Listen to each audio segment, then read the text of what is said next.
오늘의 말씀 룻기 4장 7절에서 12절 말씀입니다. 옛적 이스라엘 중에는 모든 것을 물으거나 교환하는 일을 확정하기 위하여 사람이 그의 신을 벗어 그의 이웃에게 주더니 이것이 이스라엘 중에 증명하는 전례가 된지라. 이에 그 기업 물을 자가 보아스에게 이르되 내가 너를 위하여 살아. 하고 그의 신을 벗는지라.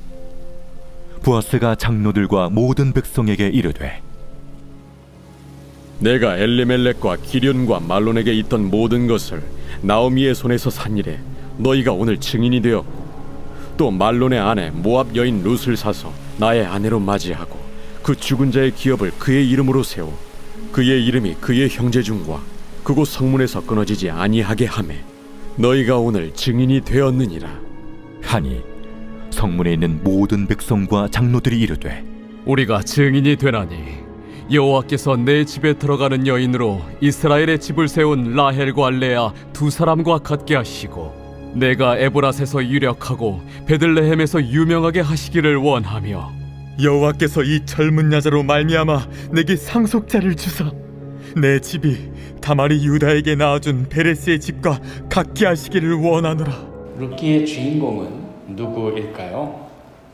전능자께서 나를 괴롭게 하셨으니 나를 나오미라 하지 말고 말하라 부르라 하면서 절규하였던 나오미가 그 마지막에는 마침내 자신의 이름대로 행복을 되찾게 되었으니 나오미야말로 룻기의 주인공이라 할 수 있지 않을까요?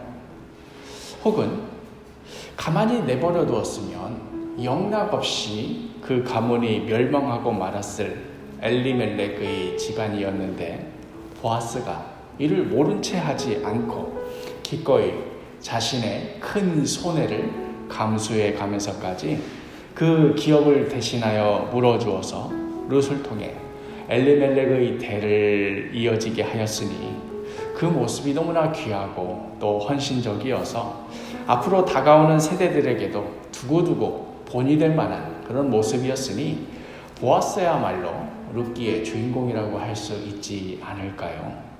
예를 들어서 우리 교회 다니는 어떤 권사님이 인생의 큰 파도를 경험하였다가 정말 죽을 뻔하다가 기사회생한 일이 있었다고 한번 해봅시다.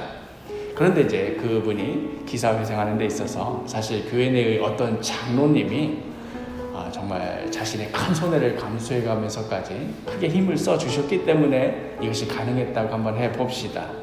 그러면 이제 이 일을 두고 교회 안에서 간증을 할 때에 누구를 중심으로 이 간증의 이야기가 진행되겠습니까? 그 권사님이 얼마나 어려운 상황이었는데 그런데 어떻게 또 회복되었는가 하는 그런 이야기를 하든지 아니면은 이런 권사님을 물심양면으로 도와준 그 장로님의 선행이 얼마나 귀한가 아마 교회 안에서 이런 이야기를 중심으로 간증을 하게 되지 않을까요? 그러니 마찬가지로 룻기의 주인공이 누구를 중심으로 할 것인가 하는 데 있어서 슬픔에서 행복의 삶으로 돌아온 나오미를 중심으로 기록하든지 아니면 아무래도 그 시대가 남성 중심의 사회였던 것만큼 이 보아스의 모범적인 행실을 중심으로 기록하든지 했을 것입니다. 그러나 우리 모두가 룻기라는 이 명칭을 통해서 알 수 있듯이 룻기의 주인공은 룻입니다.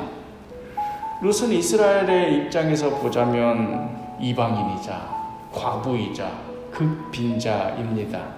다들 자기 살기 바쁘고 급하고 정신없는 중에 남의 밭에서 이삭이나 주우며 겨우겨우 연명하는 이방인 과부까지 신경 쓸 건 뭐 있겠습니까? 그럼에도 이 룻기라고 이 책의 명칭이 버젓이 정해진 것을 보면 과연 성경의 관심은, 과연 하나님의 관심은 어디에 있는가 하는 것이 분명해집니다. 성경의 관심은 원래는 이방인이었던 자가 원래는 하나님의 백성이라고 할 수가 없었던 자가 하나님의 백성으로 받아들여지는 데 있습니다. 하나님의 관심은 도저히 그럴 자격도 능력도 없었던 자가 하나님의 백성으로 품어지고 나아가 그냥 겨우 우리 하나님 백성의 뭐 깍두기라도 껴줄게 이런 정도가 아니라 복의 중심으로까지 세워지는 것, 바로 여기에 있습니다. 오늘 우리가 함께 읽은 이 룻기 4장 11절과 12절에 이 룻과 보아스의 결혼이 성사되었음을 선언하는 그 자리에서 나왔던 그 축복, 여호와께서 내 집에 들어가는 여인으로 이스라엘의 집을 세운 라헬과 레아 두 사람과 같게 하시고 내가 에브라스에서 유력하고 베들레헴에서 유명하게 하시기를 원하며 여호와께서 이 젊은 여자로 말미암아 내게 상속자를 주사 내 집이 다말이 유다에게 낳아준 베레스의 집과 같게 하시기를 원하노라. 라헬과 레아가 누구입니까? 이스라엘의 12지파를 낳았던 민족의 어머니 아닙니까? 그런데 이 이방인 과부를 그러한 민족의 어머니와 같게 해달라고 축복합니다. 또 다말이 누구입니까? 비록 이 시아버지와의 불편한 관계 속에서 이루어진 일이긴 합니다마는 죽은 유다의 아들들을 대신하여 그 대를 잇게 하였던 유다 지파에 있어서는 그 지파의 어머니와 같은 존재 아니겠습니까? 그런데 이 룻을 그러한 유다 지파의 어머니와 가까이 해달라고 축복하는 것이지요. 이러한 축복 속에 보아스와 결혼이 성사되었던 그 룻의 심정은 어떠한 것이었을까요? 아니 도대체 세상 천지에 이방인 과부를 이렇게까지 대해주는 것이 어디 있을까? 과연 하나님의 나라는 어떤 나라이기에, 과연 하나님의 백성들은 어떠한 자들이기에 나와 같은 이방인을, 또 불행의 상징, 같이 있으면 왠지 재수없을 거라고 사람들이 피하는 그 과부를, 아무 가진 것도 없는 이 가난뱅이를 이토록 정말 그냥 겨우 받아들이는 정도가 아니라 이 높은 자리까지 받아들여주고 존귀대해주는 것일까? 뿐만 아니라 룻은 비록 사라 생전에 이 룻기라는 기록이 남겨졌을 거라고는 생각도 못했겠지만 이 기록이 훗날 자신의 이름으로 기록되었다는 것을 알게 되면 도대체 룻으로서는 어떤 심정이었을까요? 이게 바로 도저히 그럴 자격도, 그럴 가치도 없었던 자가 오직 하나님의 은혜로, 하나님의 사랑으로 말미암아 그의 자녀가 된 자들이 느끼게 되는, 겪게 되는 그런 감격이자 감사입니다. 룻기라는 이 짧은 기록 속에서 성경 전체가 보여주는 하나님의 은혜가 무엇인지, 구원의 섭리가 어떠한 것인지 하는 그 이야기가 이 룻기라는 짧은 이야기에 담겨져 있고, 또 그것의 어떤 마침표로 할까요? 내일 이어지는 이 족보 이야기까지 해서 다 드러나 있습니다.